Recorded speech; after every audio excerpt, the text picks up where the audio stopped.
এই মাসে রোজা রাখা প্রসঙ্গে দুর্ভাগ্যজনকভাবে অনেক মুসলিম ভাই ও বোন রমজান মাসে এই বাধ্যতামূলক রোজা রাখাটা পালন করে না। আপনি কি তাদের উদ্দেশ্যে এই ব্যাপারে কোনো উপদেশ দেবেন পবিত্র কোরআন এবং নবীর সুন্নাহ থেকে, যেগুলো থেকে প্রমাণ করা যায় যে এই রমজান মাসে রোজা রাখা প্রত্যেক মুসলিমদের জন্যই বাধ্যতামূলক?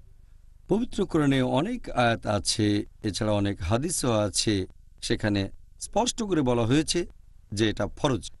রমজান মাসে রোজা রাখা প্রত্যেক মুসলিমের জন্য ফরজ, অবশ্যই পালন করতে হবে। এ ব্যাপারে ইনশাল্লাহ আগামীকাল বিস্তারিত আলোচনা করব।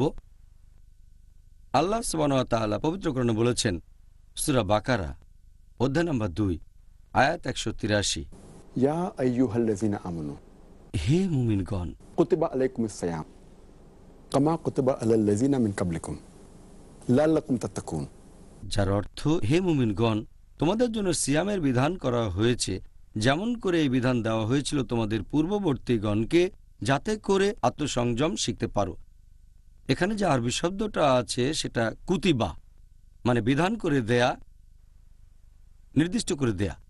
অন্যান্য ফরজ কাজগুলোর পাশাপাশি বিধান করে দেওয়া হয়েছে, তোমাদের জন্য আবশ্যিক করা হয়েছে যে তোমরা রোজা রাখো। তোমাদের পূর্ববর্তীদের জন্য এটা আবশ্যিক করা হয়েছিল, তার মানে আমাদের আগে অন্যদের জন্য এটা আবশ্যিক ছিল, ইহুদি আর খ্রিস্টান এদের জন্য। তারপরে আবশ্যিক করা হয়েছে মুসলিমদের জন্য, ইয়া আইয়ুহাল্লাযিনা আমানু, মুমিনদের জন্য।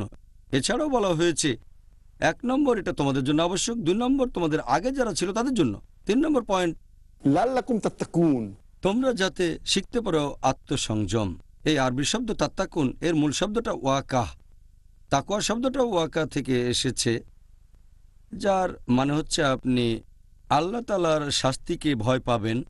এক কথায় তাকওয়া শব্দের অর্থ হচ্ছে আল্লাহ সুবহানাহু ওয়া তাআলাকে মেনে চলা, ধার্মিকতা আর ন্যায়নিষ্ঠতা।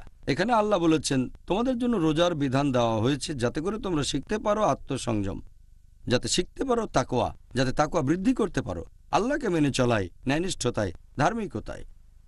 আর যখন কেউ রোজা রাখে তখন যেটা হয়, সে ক্ষুধার্ত থাকে। দেখবেন যখন কেউ ভরপেটে থাকে সেটাই তাকে এনার্জি দেয়। অনেক সময় সে এই এনার্জি থেকেই নিষিদ্ধ কাজ করে, যেটা আসলে ঠিক না। যখন রোজা রাখবেন তখন খারাপ কাজ করার প্রবণতাটা কমে যাবে আর তাকওয়া ব্যারোমিটার উপরে উঠে যাবে। সেজন্য রোজা পালন করলে আপনি মুত্তাকি হতে পারবেন, তাকওয়া বৃদ্ধি করতে পারবেন। এছাড়াও পবিত্র কোরআনে বলা হয়েছে, সূরা বাকারা অধ্যায় নম্বর 2 আয়াত 185, আল্লাহ বলেছেন, শাহরু রমজানাল্লাযী উনজিলা ফীহিল কুরআন হুদাল লিন-নাস, অর্থাৎ রমজান হলো সেই মাস যে মাসে পবিত্র কোরআন নাজিল হয়েছে মানুষ জাতির পথনির্দেশক হিসেবে, ওয়া বায়িনাতিন মিনাল হুদা ওয়াল ফুরকান, সৎপথের স্পষ্ট নিদর্শন রূপে এবং সত্য ও মিথ্যার পার্থক্যকারী রূপে। এরপরে আল্লাহ বলেছেন, যে সব মানুষ এই মাসটা পাবে তারা রোজা রাখবে।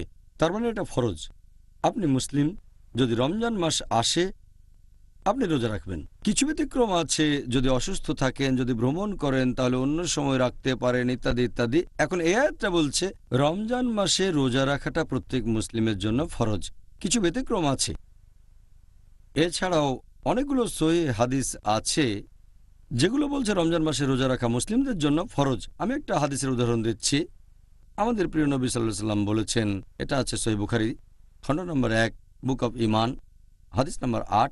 আমাদের নবী বলেছেন, ঈমানের ভিত্তি হলো 5টা স্তম্ভ।